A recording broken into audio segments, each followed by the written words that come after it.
জগদ্ধাত্রীর ধারাবাহিকের পরবর্তী পর্বে আসছে উত্তেজনাপূর্ণ এক নতুন টুইস্ট। আগামী পর্বে দেখা যাবে উৎসব এবং মেহেন্দি মুখার্জি মিলে এক গভীর ষড়যন্ত্র শুরু করেছে, যার মূল লক্ষ্য হলো জগদ্ধাত্রীর সন্তানকে কিডন্যাপ করা। পরিকল্পনা অনুযায়ী তারা একটি সুযোগের সন্ধানে রয়েছে, যেন জগদ্ধাত্রীর সন্তানের কাছে পৌঁছে তাকে অপহরণ করা যায়।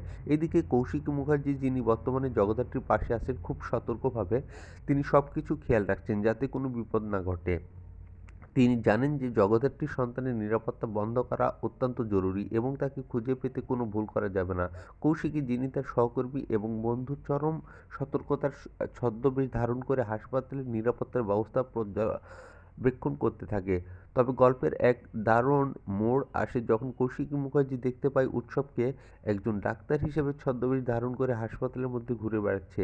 যখন উৎসব ও মেহেন্দি মুখার্জি জগদ্ধাত্রীর সন্তানকে কিডন্যাপ করার চেষ্টা করে, তারা একটি ডাক্তারের ছদ্মবেশ পরিকল্পনা করে পালানোর জন্য প্রস্তুত থাকে। কৌশিকী মুখার্জি উৎসবকে আটকানোর চেষ্টা করে।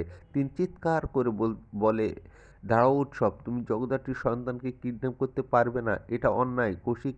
কৌশিকী কান্নায় কাঁপতে থাকে এবং তিনি জগদ্ধাত্রীর সন্তানকে বাঁচানোর জন্য সর্বোত্তম দিয়ে লড়াই করতে থাকেন। তো বন্ধুরা, কেমন লাগলো আজকের আপডেটটি অবশ্যই কমেন্টে জানিয়ে দাও।